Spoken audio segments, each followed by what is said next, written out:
Olá, graça e paz. Esse é o programa Texto e Contexto, um espaço da TV Viva Promessa, onde nós conversamos sobre temas de natureza doutrinária e teológica. Eu sou o pastor Eleilton e é uma alegria ter você por aqui. Com a graça de Deus, nesse mês de abril, nós estamos comemorando 3 anos do programa Texto e Contexto no ar, na TV Viva Promessa. Exatamente nessa semana que está se iniciando, o programa estará completando 3 anos no ar. O primeiro programa que foi exibido aconteceu no mês de abril de 2020. A primeira série que nós fizemos aqui no programa Texto e Contexto foi uma série sobre o passo a passo da salvação. Se você perdeu essa série, inclusive até hoje ela está disponível para ser acessada e assistida na playlist do canal do YouTube Promessistas Brasil TV Viva Promessa. Pois bem, por ser um programa especial, um mês especial para o programa Texto e Contexto, por conta dos 3 anos no ar, nós decidimos nesse mês contar com a sua ajuda para construirmos a pauta do programa. Nós pedimos desde a última temporada para que vocês enviassem para a gente sugestões de alguns textos bíblicos que nós poderíamos abordar aqui no programa Texto e Contexto. E pela graça de Deus, nós recebemos algumas sugestões, recebemos textos de várias pessoas de diferentes partes do Brasil e nós estaremos, então, durante os programas do mês de abril, falando sobre esses textos, sobre essas questões que nos chegaram aqui para serem comentadas, compartilhadas no programa Texto e Contexto.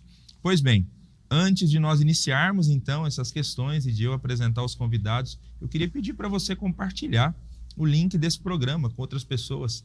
Compartilhe aí com seus amigos, familiares, nos grupos de WhatsApp da sua igreja local, para que mais gente seja abençoada e alcançada com o conteúdo do programa Texto e Contexto.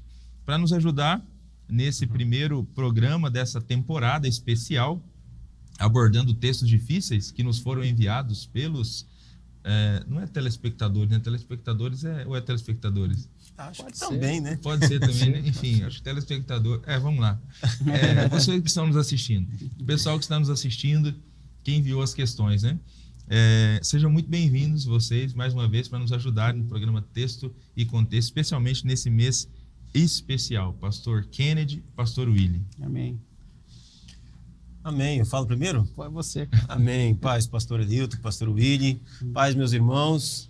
É uma alegria, né, participar desses programas comemorativos, né? O Texto e Contexto que tem sido um programa que tem abençoado muito a igreja, né? Sim. Tem abençoado muito, tem trazido textos desafiadores. E esse formato especial é bacana, responder as perguntas dos irmãos, né? As dúvidas diretas deles. É bacana, é muito bom estar aqui, é um prazer.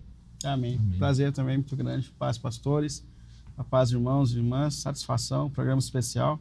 Espero que a gente consiga, né, ajudar e não piorar aí a situação de algumas questões que existem aí nos corações dos irmãos. Mas é uma alegria estar aqui para a gente compartilhar a palavra de Deus. Amém. Legal. Bom, vamos lá então para esse nosso programa especial. Eu nem dei um tema geral para esse programa, né? Eu vou colocar textos difíceis, né?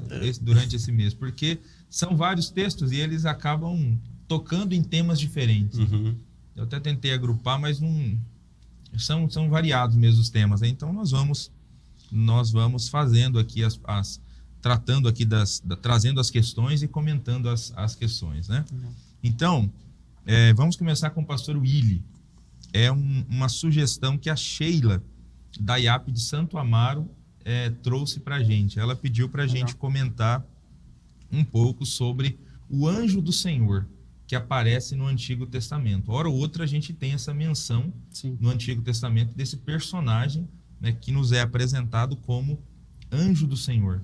Então, pastor Willy, comenta um pouco para a gente sobre esse personagem. Quem é esse anjo do Senhor que hora ou outra aparece, especialmente no Antigo Testamento? No Novo Testamento ele parece que ele não surge, né? Não aparece, né? Então fala um pouco pra gente sobre esse personagem. Legal. Paz do Senhor, irmã Sheila.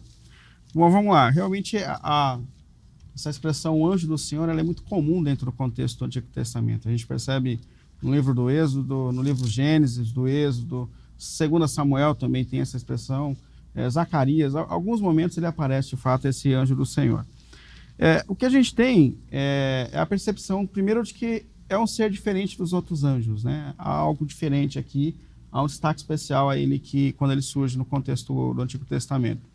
E eu queria destacar aqui 2 momentos especiais, que é Gênesis 32, e depois no capítulo 48 também, onde ele aparece a Jacó, né? E Jacó tem aquele momento marcante do texto do Antigo Testamento, onde ele luta com o próprio Deus, ele tem essa experiência com Deus, mas Jacó descreve que ele teve uma experiência com o próprio Deus, com o próprio Senhor.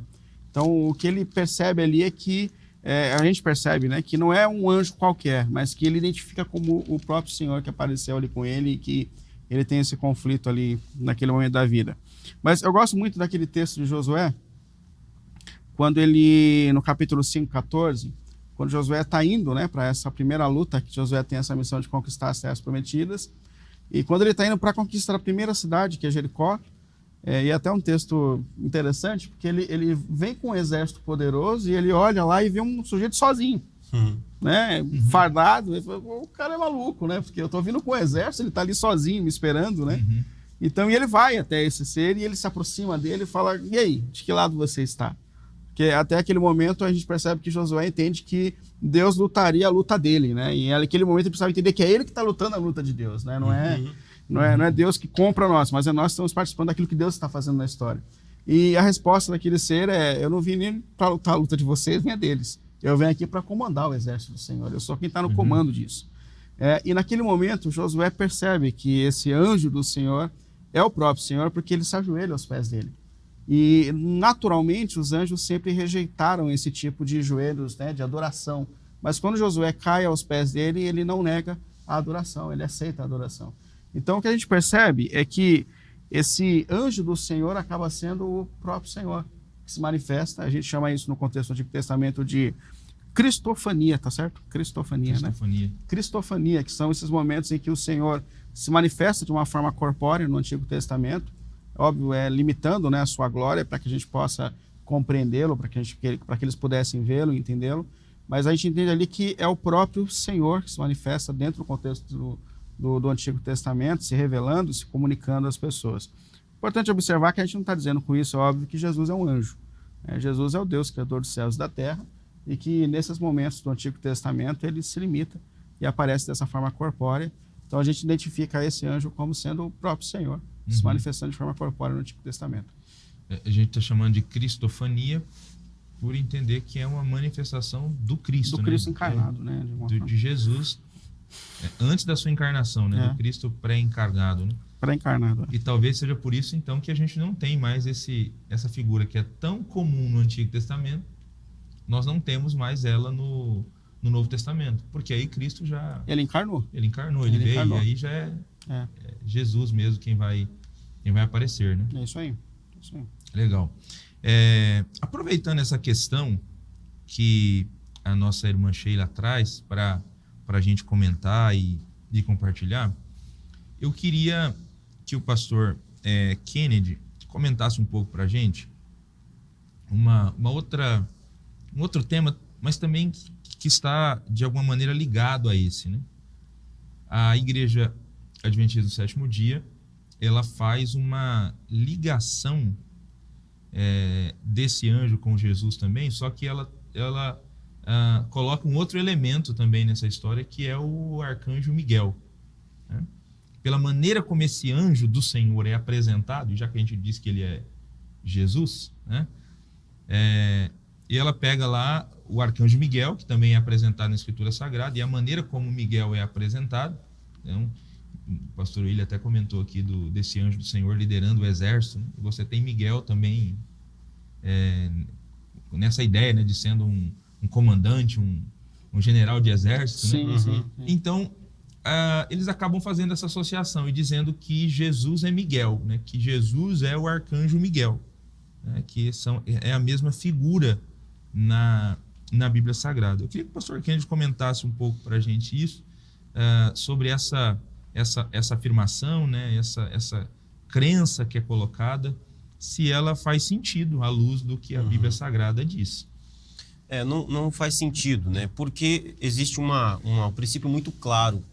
Eu quero até ler esse texto, que é o texto de Hebreus. O autor aos Hebreus, ele traz ele traz aqui uma separação, né? Ele ajusta aqui a lente, né? Para não haver nenhum tipo de confusão entre Jesus e os anjos, né? Então eu quero ler o capítulo 1 de Hebreus. Ele vai dizer a partir do verso 5: Pois a qual dos anjos disse jamais: Tu és meu filho, eu hoje te gerei? E outra vez: Eu lhe serei pai e ele me será filho. E novamente, ao introduzir o primogênito no mundo, diz: E todos os anjos de Deus o adorem. Ainda quanto aos anjos diz: Aquele que a seus anjos faz vento e a seus ministros labaredas de fogo. Mas acerca do filho, o teu trono, ó Deus, é para todo sempre, e cetro de equidade é o cetro do teu reino. Então aqui o autor aos Hebreus está fazendo essa separação, né? Está trazendo essa diferença entre um anjo e o próprio Senhor Jesus. Então ele começa a traçar esse paralelo. Ele diz: Deus jamais chamou um anjo de filho, né? Um anjo não tem a natureza do filho, de Deus Filho. Um anjo não é um ser divino. A gente precisa trazer essa característica aqui. Um anjo é um ser celeste, mas não divino. Divino é Pai, Filho e Espírito Santo, né? Deus. Então, há uma postura da parte de Deus em relação a Jesus e em relação aos anjos, né? Então, quando o Filho entra no mundo, o autor dos Hebreus diz que Deus ordenou que os anjos o adorassem. Então, quando nós vemos recebendo adoração, ali se trata de uma manifestação da pessoa do próprio Deus, né? O próprio Deus ali está presente. A gente vê isso bem destacado lá naquele encontro que Abraão tem ali parece que são 3, né? E Abraão é muito específico. O Senhor, né? Quando ele vai interceder por Sodoma e Gomorra, né? Ele está falando com um deles. Os outros 2 foram para Sodoma e fica o Senhor, né?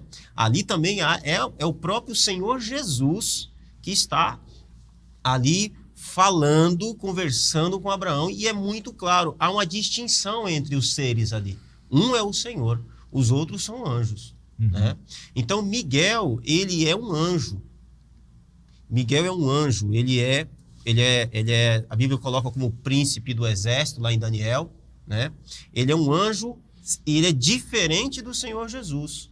E ele entra na classificação aqui, que o autor dos Hebreus vai dizer também, lá no capítulo 1, ele vai dizer no verso 13: Ora, a qual dos anjos jamais disse: Assenta-te à minha direita, até que eu ponha os teus inimigos por estrado dos teus pés? Deus nunca disse isso para anjo nenhum.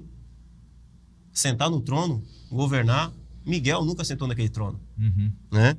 E ele diz, verso 14: Não são todos eles espíritos ministradores enviados para o serviço a favor dos que hão de herdar a salvação? Então, os anjos estão numa categoria, Miguel recebe essa categoria aqui, ó. Quando ele é enviado, lá no livro de Daniel, ele está cumprindo exatamente essa função que o autor dos Hebreus coloca aqui. Ele está sendo enviado por parte de Deus para estar a serviço daqueles que iam herdar a salvação, ali no caso o episódio de Daniel, né? Então existe uma diferença completa, e isso é um problema na cristologia muitas vezes, confundir Jesus com uma criatura, né?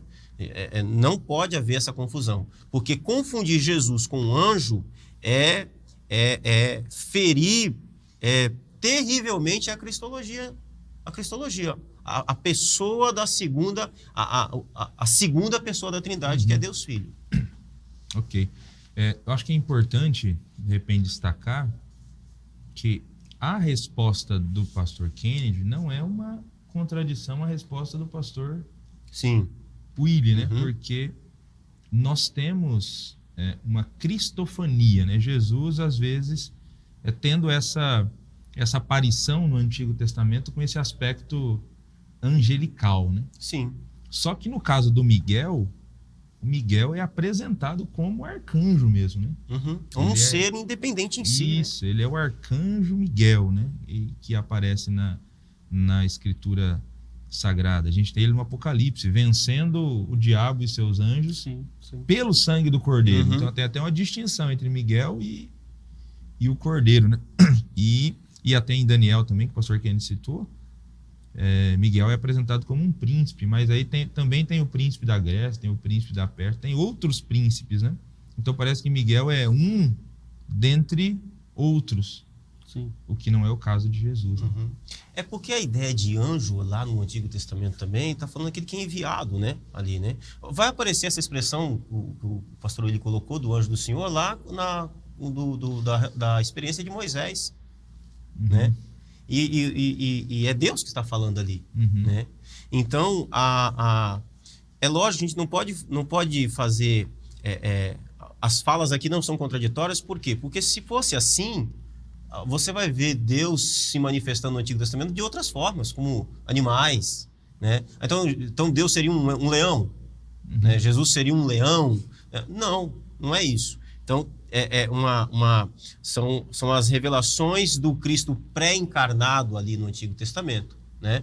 E a única coisa que a gente precisa fazer é uma distinção, que Miguel é um anjo, é um anjo, e Jesus é Deus, né? Quando a Bíblia fala de Miguel, está falando de um ser separado da segunda pessoa da Trindade, né? Agora, quando ele vai aparecer lá em Josué, quando vai aparecer para Moisés, ali é uma manifestação divina. Tanto é que ali recebe adoração. Sim, para os pais de Sansão, né? Ele aparece ali várias vezes. Né? Sansão, é verdade. Bom, então vamos lá. Obrigado, irmã Sheila, pela sugestão aí de assunto para a gente conversar aqui no programa Texto e Contexto. Caminhando aqui um pouco mais, eu queria que a gente conversasse um pouco agora sobre uma sugestão de texto que foi enviado para a gente pela irmã Elaine Bispo, da IAP do Jardim Aeroporto. Ela sugeriu que a gente comentasse sobre Mateus, capítulo 24, versículos do 41 até o 43. Esse texto fala de pessoas sendo deixadas e outras sendo levadas, né, por ocasião da vinda do Filho do Homem. Então ela sugere que a gente comente, né, esse texto aqui da Escritura Sagrada, né? Quem são essas pessoas que são levadas e essas que são deixadas para trás? Qual a interpretação? E eu acho que é legal a gente começar com isso, né? Eu queria até pedir ajuda para o pastor William nesse sentido. O pentecostalismo, de maneira geral, como ele olha para esse texto aqui, para esses deixados para trás? Tá, vamos lá. O texto que ela cita aqui é o de Mateus 24. Eu vou ler a partir do versículo 35. Aliás, o 38 aqui, só para a gente pegar um pouco do contexto. Mas ele diz assim, ó: nos dias anteriores ao dilúvio, isso é Jesus dizendo, né? O povo vivia comendo e bebendo, casando-se e dando-se em casamento, até o dia em que Noé entrou na arca, e eles nada perceberam, até que veio o dilúvio e os levou a todos. Assim acontecerá na vinda do Filho do Homem. 2 homens estarão no campo, um será levado e o outro deixado. 2 mulheres estarão trabalhando no moinho, uma será levada e a outra deixada. Vou ler até aqui. Bom, a gente percebe que alguns cristãos, eles entendem que esse versículo se refere a um arrebatamento, conhecido às vezes como um arrebatamento secreto, né? Então a ideia é de que em algum momento o Senhor vai tomar da terra aqueles que pertencem a Ele. Eles serão arrebatados, tirados dessa realidade. Daí que vem esse contexto, né? Um fica, 2 estarão trabalhando, de repente um dos 2... Um elevado. Parece um susto, né? É um susto. Desapareceu. Sumiu. Como se nós estivéssemos gravando aqui, um de nós sumíssemos agora, né, e descobríssemos quem de fato é do Senhor, né? Tomara que não seja o apresentador, senão a gente vai saber. Senão a gente vai ficar sem condução aqui pro programa. Mas, e normalmente, um dos textos, além desse texto de Jesus, dessa expressão de Jesus, um dos textos usados é o do apóstolo Paulo, né? Quando ele escreve aos Tessalonicenses ali no capítulo 4, naquela agonia da igreja em relação à volta do Senhor, porque a expectativa é de que ele voltaria imediatamente, né? E ele não voltou, e então Paulo tem que escrever para aquela igreja para organizar essa inquietação no coração dos irmãos. E Paulo fala, né? Ele organiza, não foi exatamente dessa forma, mas em um momento ele fala que aqueles que pertencem ao Senhor serão levados aos ares para encontrar com ele. Então aqui tem essa base aqui que normalmente tira também como alinhamento dessa expressão. Teologicamente, a gente chama isso do pré-tribulacionismo, né? Porque a Bíblia ela fala no contexto do final dos tempos que a gente já conversou bastante sobre isso no contexto, mas que existirá um momento de intensa perseguição, um momento muito difícil, né, na Terra, de juízo de Deus, de perseguição em relação à igreja. E uma das discussões que a gente tem é onde estarão os crentes nesse momento? Eles estarão participando desse momento difícil da história ou Deus os livra antes? Dentro dessa confissão de fé, antes de chegar a esse período de grande tribulação, nessa visão, Deus tira eles antes desse período. Então é uma ideia justamente essa. Deus percebe que está chegando esse período de intensa perseguição, de intensa dificuldade, mas nessa visão do pré-tribulacionismo, Jesus, antes desse momento tenso, ele vai tirar aqueles que pertencem a ele para que eles não sofram esse momento. A nossa oração é que, se for assim de fato, que não seja o motorista do ônibus, o piloto do avião, porque senão a gente está perdido, né? De repente vai desaparecer. É só para a gente entender, a ideia é mais ou menos essa, né? De que aqueles que pertencem ao Senhor, a qualquer momento, podem ser tirados do meio daqueles que não pertencem, para que eles não sofram as grandes tribulações e perseguições. Isso aí é um entendimento do pré-tribulacionismo no dispensacionalismo, né? Dispensacionalista, né? O pré-tribulacionismo acho que defende essa ideia, né? A igreja vai ser tirada da terra antes da grande tribulação. Como, né? Nós somos pós, né? São pré. Subir, né? Nós somos pós-tribulacionistas, né? A igreja ela vai passar pela grande tribulação. Né? Ela não tem até uma outra aí no meio aí que é a meso ou mid, né? Que a igreja ela vai viver a primeira parte da grande tribulação. E no meio da grande tribulação ela vai ser... É no meio que acontece o rapto, né? E alguns são deixados para trás. Tem até um filme, né? Tem os deixados para trás. Não, tem vários. Tem vários. Vários. Um monte de filme. E aí realmente... Da mesma série, né? Deixados para trás, tem vários volumes. O pessoal fica com dúvida por conta disso, né? Filmes. Até a novela que passou esses tempos aí sobre Apocalipse, né? No Brasil, muitos cristãos assistiram essa novela, né? Sobre o Apocalipse. Ela defendeu exatamente essa ideia, né? A novela que passou na Rede Record. Sim. Que é uma ideia errada, né? Porque no próprio texto aqui, Jesus deixa muito claro: todo olho verá. Né? A volta dele é visível. Sim. Né? Eu acho muito bonito como... É lógico, você me perguntar se eu quero passar pela grande tribulação, não quero não. Mas a Bíblia descreve um cenário aqui muito interessante, né? Logo após as tribulações daqueles dias, então aparecerá no céu o sinal do Filho do Homem. Olha que coisa poderosa, gloriosa, a igreja sendo massacrada e de repente esse mundo que está perseguindo a igreja, aparece toda aquela cena que Paulo vai descrever, né? Que a Bíblia vai descrever na volta de Jesus, né? Poderosa, extraordinária, todo olho verá, todo olho vendo, o Filho do Homem vindo com poder e grande glória. Olha que coisa. Eu acho essa volta de Jesus, assim, que ele desaparece, uma coisa tão covarde, tão esquisita, né? Pequena para a grandiosidade, né? Daquele dia, para o evento da volta de Jesus, né? E como a gente entende, então, Pastor Kennedy, esses levados e deixados que aparecem no texto? Qual a maneira da gente compreender, então, esse texto de Mateus, né? Já que essa ideia do rapto secreto é equivocada. Sim, então aqui é no mesmo texto que o pastor Willy trouxe aqui, né? Porque Jesus fala, né? E aqui às vezes há um pouco estabelecida a crença desse rapto, né? Porque Jesus diz no verso 40, né? Então 2 estarão no campo, um será tomado e deixado o outro. Não é difícil da gente entender aqui. E Jesus vai usar como exemplo anteriormente, no verso anterior, ele fala sobre Noé, né? Ele vai dizer... Porquanto, assim como nos dias anteriores ao dilúvio, comiam e bebiam, casavam e davam-se casamento, até o dia em que Noé entrou na arca, e não perceberam, senão quando veio o dilúvio, levou a todos. Assim também será a vinda do Filho do Homem. Ele está falando da sua volta. Ele está dizendo, olha, quando eu voltar, eu vou encontrar um mundo que vai estar vivendo no mesmo estilo de vida, na mesma dinâmica do tempo do dilúvio, né? Aí ele vai usar a expressão, né? 2 estarão no campo, um será tomado e outro será deixado. Ele está dizendo, as pessoas vão estar vivendo as suas vidas comuns, normal. O que é estar no campo, né? É estar trabalhando. Então você vai ter gente trabalhando normalmente, né? Você vai ter gente tirando férias, você vai ter gente, enfim, vivendo a sua vida normal. Agora, quando ele fala que um será tomado e outro será deixado, ele está falando daqueles que foram salvos, né?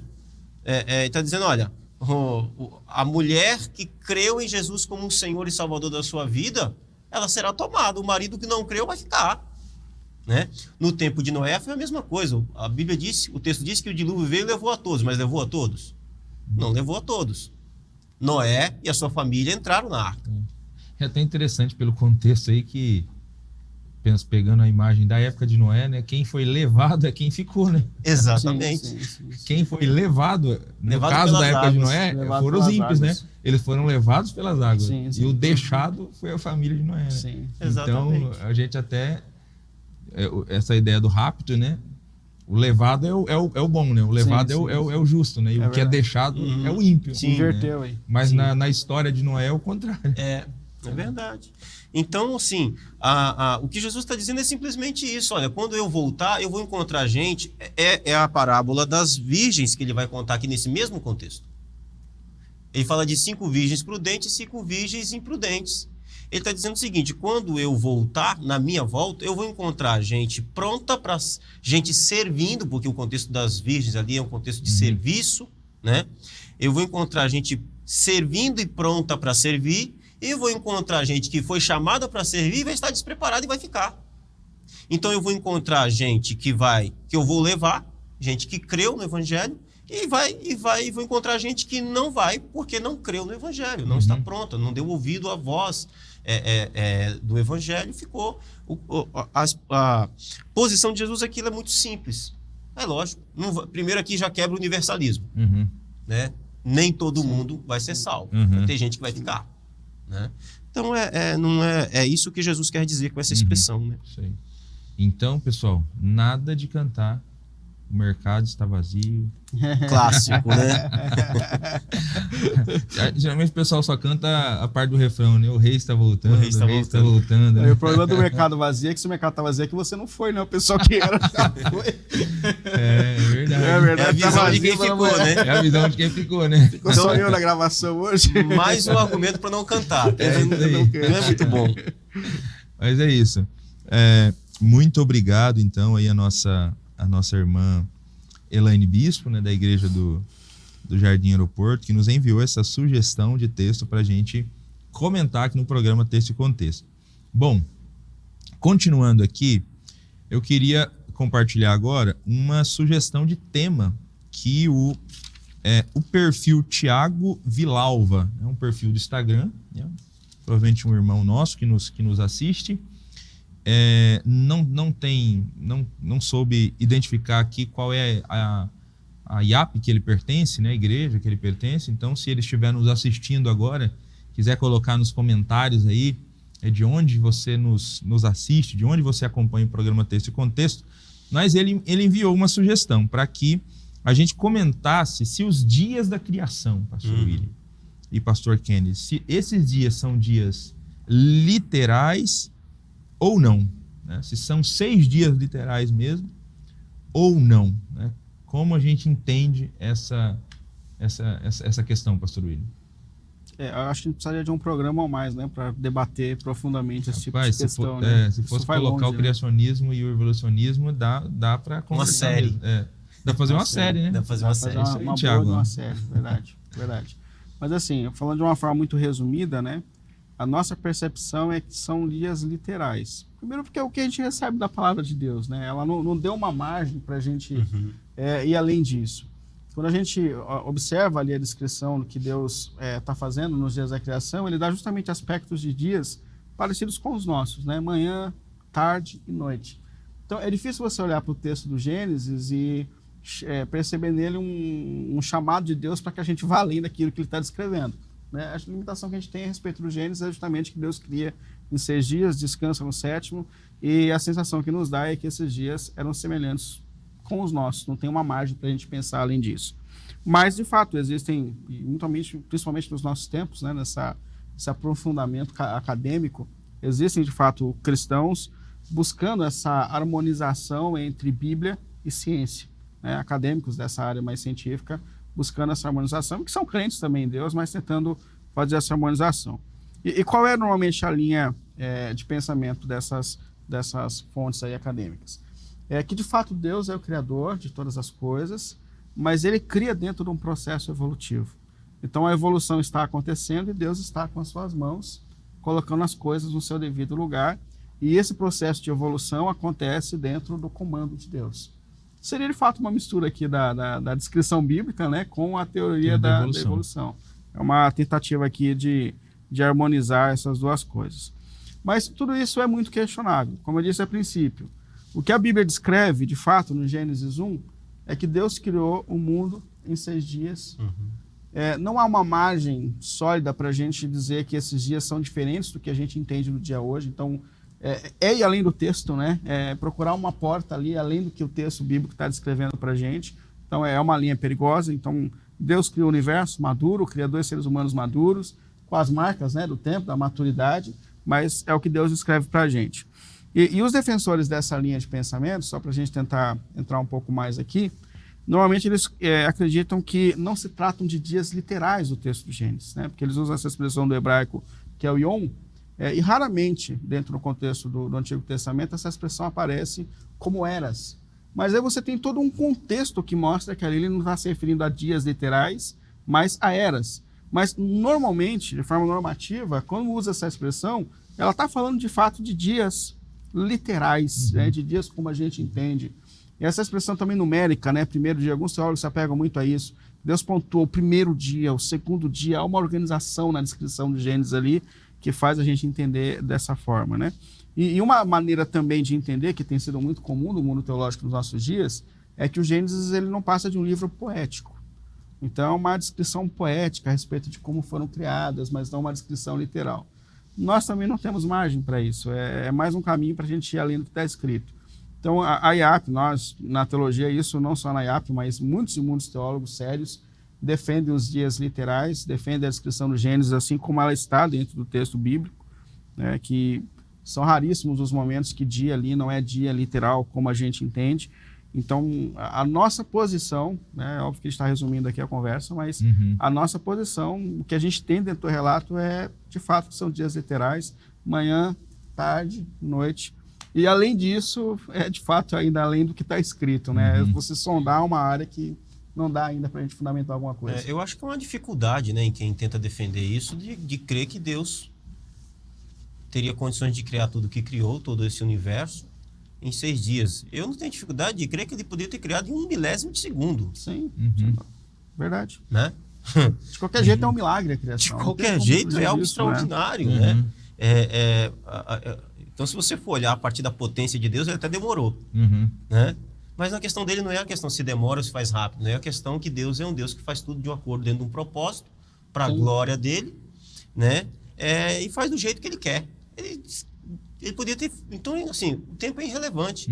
Um outro detalhe é que quando ele marca ali, o pastor William até cita, né, diz que foi tarde de manhã o primeiro dia, Deus está criando uma coisa ali que a gente tem que levar em consideração, que também não existia, que era o próprio tempo. O tempo é uma criação divina. Sim. Deus sempre existiu e ele é um ser, em sua existência, atemporal, né? A relação dele hoje é tanto de imanência como transcendência, tanto está fora quanto está dentro, mas antes da existência, o tempo é uma criação divina, né? E ele estabelece ali, ele cria ali, sem necessariamente criar os marcadores para isso, porque nós hoje temos os marcadores do tempo, a rotação da Terra, toda aquela questão da física, mas a gente percebe que isso é criado depois, mas Deus estabelece o tempo antes disso. Porque o tempo é uma criação de Deus e não simplesmente uma consequência dentro da criação. Ele estabelece o tempo. Ele disse no primeiro dia, haja luz e houve luz e foi tarde de manhã o primeiro dia e acabou, criou o tempo. Né? E depois ele coloca os marcadores, os marcadores de tempo. Né? Mas ele vai deixar até claro, né? Um para governar o dia e outro para governar a noite. Exatamente. Mas eu tenho para mim, que na verdade essa ideia, né, ela surge mesmo, o objetivo por trás é esse, é uma tentativa de harmonizar a Bíblia com a ciência, né? Porque assim, gente, para você crer na evolução naturalista, na evolução do nada, sem um criador, assim, eu tiro o chapéu para quem acredita nisso, porque assim, tem que ter muita fé, gente. É mais difícil que acreditar em Deus. É mais difícil que acreditar em Deus, você acreditar que tudo veio do nada, que não tem um criador, assim, esse universo que a gente vive, é um universo que veio do nada. Então, assim, tem que ter muita fé para acreditar no negócio desse. Eu até brinco às vezes dizendo que a própria vida humana, né, pensar que o homem faz o homem, Deus faz o homem para a mulher, desse relacionamento surge outro ser, dentro da mulher tem toda a estrutura para você gerar um feto, não é maluco isso? E quando a criança nasce no tempo certo, o alimento perfeito jorra do próprio seio da mulher. Se não for um milagre isso, cara, se não tiver alguém organizando isso, rapaz, como dizem alguns, né, você tacar uma bomba na oficina mecânica e sai de lá uma Land Rover, né? Não dá para normalizar se tiver a mão de alguém.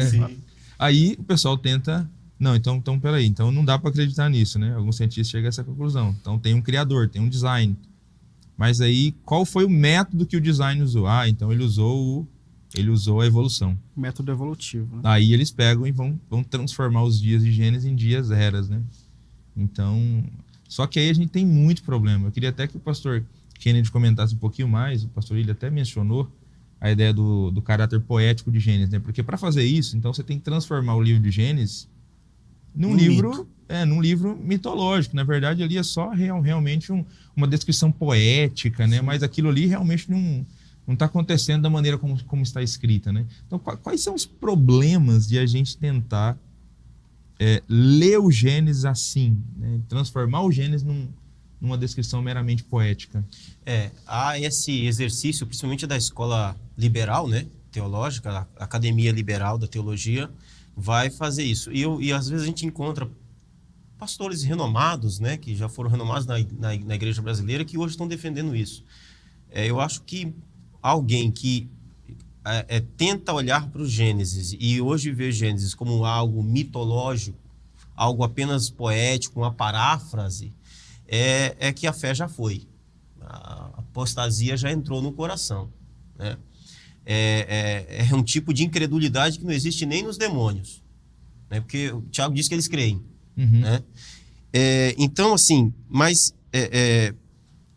quando a gente vê esse tipo de postura em relação ao Gênesis, vamos olhar para Jesus, a maior autoridade na interpretação bíblica, o Senhor da igreja, o Senhor de tudo, aquele que é o Verbo, né? Por meio de quem tudo se fez.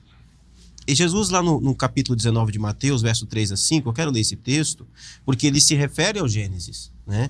Ele vai dizer assim, o texto diz que vieram a ele alguns fariseus e o experimentavam perguntando, é lícito ao marido repudiar sua mulher por qualquer motivo? Então respondeu ele, não tendes lido que o Criador, desde o princípio, os fez homem e mulher? E disse, por esta causa deixará o homem pai e mãe e se unirá à sua mulher, tornando-se os dois uma só carne. Jesus está fazendo uma referência aqui lá quando Deus cria a mulher e traz para Adão. Ele está falando aqui de casamento, aqui o contexto de Jesus está usando Gênesis para tratar de um problema ali que estava sendo questionado, né?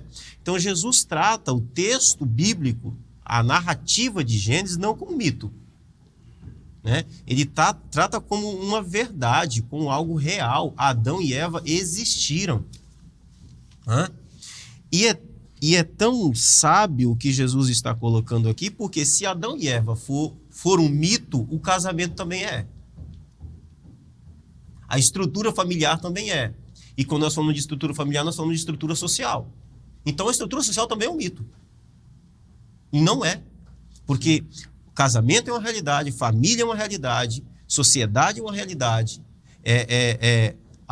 Adão e Eva são reais, eram reais, eles existiram, eles viveram em um tempo de extraordinária graça diante de Deus, pecaram, caíram, né?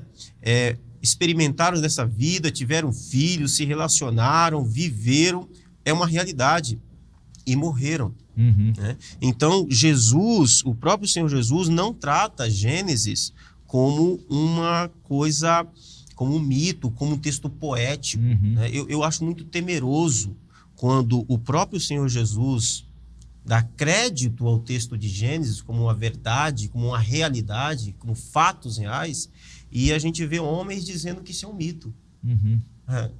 Ou seja, né? O próprio Senhor Jesus trata como realidade e homens tratam como um texto poético, um mito. Não faz sentido. Se você acredita que Adão e Eva não são personagens reais, que são personagens de fato mitológicos, né? Porque na verdade é uma grande poesia, você desmonta realmente a doutrina cristã, né? A teologia cristã, todo o edifício dela. Porque, e como a gente vai explicar o primeiro pecado? Como nós vamos explicar a queda? Como nós vamos explicar a redenção? Porque está tudo ali nos 3 primeiros capítulos. Né? Nos 3 primeiros capítulos. E é interessante que a Bíblia ela não nos motiva a procurar esses outros caminhos. Ela simplesmente descreve. E a gente, por fé, crê. É óbvio que a história vai se comprovando no relato bíblico. E a gente já falando sobre o sábado e o fato literal dele, é interessante no Decálogo, né? Nos 10 mandamentos. Porque quando Deus manda a nação guardar o sábado, ele manda e ele fala de dias literais. Moisés não entendeu que foi progressivo. Eras, né? Não foi eu, porque ele falou assim, Deus criou assim e ele criou um ritmo para a vida humana e ali Deus lembra aquela nação que está sendo o povo de Deus ali a respeito desse ritmo que Deus pensou lá no Gênesis. Então, quando a gente observa Moisés contando o fato, a gente não percebe que Moisés entendeu que foram eras, mas que eram dias como estavam ali diante da nação de Israel. Jesus, lá em Marcos 2, 27, ele lembra também do fato da criação, né? Ele fala, porque o sábado foi criado para o homem. Então ele lembra que faz parte da criação. E os sábados que os judeus guardavam eram o sábado do 7º dia, de dias como os nossos, né? Então é difícil quando a gente observa Moisés relembrando do mandamento, quando a gente lembra do Senhor Jesus relembrando do mandamento, ele não fala de eras, ele fala da maneira que o povo compreende, são dias literais, e ele lembra que o 7º dia é o dia do Senhor. E é uma simplicidade em tudo isso. Não, né? A gente está tornando difícil aqui. Então, assim, tá fácil, né? Aí a gente vai concordar com Paulo, né? Que diz que Paulo vai olhar para toda essa tentativa, né, de distorcer as escrituras, e Paulo vai dizer, Deus tornou loucura a sabedoria humana. Isso é loucura. E ele mesmo diz, né? Eu aconselho vocês a não ir. Eu fiz um acordo aqui de que a gente não vai além do que está escrito. Paulo era um pensador tremendo, né? Tinha filosofia, tinha tudo. Mas a gente tem um acordo teológico aqui de que a gente vai por aquilo que a Bíblia está dizendo. E é saudável, que a gente vive pela fé, né? E não pela justificação. Amém, meus irmãos. Muito obrigado. Muito obrigado aí por essa ajuda, por esse tempo. Muito obrigado a Sheila, a Elaine e ao Thiago, que nos ajudaram na pauta do programa de hoje. Quero ver o que o pessoal da produção e da TV Viva Promessa vai fazer para colocar na chamada, né? Porque Anjo do Senhor, Miguel... Hoje foi uma salada, né? Deixados e levados, criação literal, não literal, tem muito assunto, né?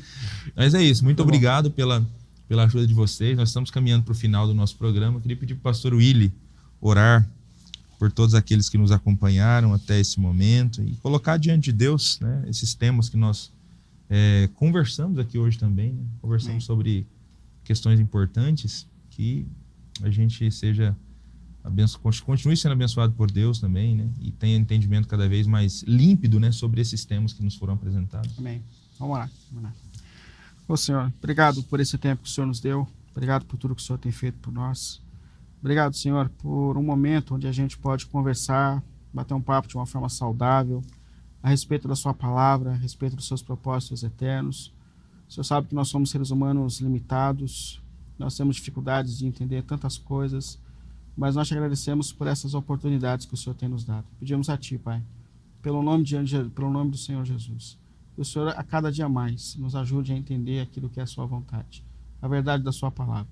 Não só a entender, Senhor, mas como segundo o seu propósito, a viver cada dia mais de acordo com a sua palavra, de acordo com os seus propósitos. Nós intercedemos por cada um desses irmãos, irmãs que mandaram suas questões, que têm esse desejo de conhecer mais profundamente a sua palavra, que eles sejam abençoados, que eles sejam iluminados, que eles sejam a cada dia mais fortalecidos na jornada em Ti, Pai. Nós te agradecemos por tudo, pelo nome de Jesus. Amém. Amém.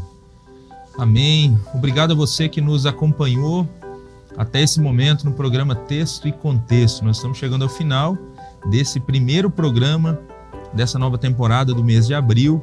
É uma temporada especial. Nós estamos completando 3 anos no ar com o programa Texto e Contexto.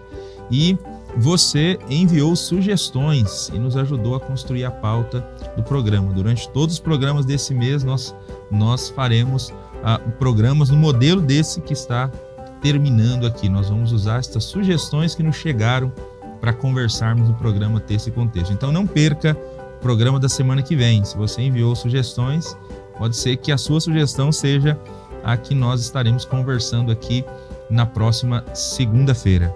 Deus continue abençoando a sua vida. Continue ligado na programação da TV Viva a Promessa. Daqui a pouquinho tem mais valor. Tem muitos programas bacanas aí para o restante dessa semana. Deus abençoe a sua vida. Um grande abraço.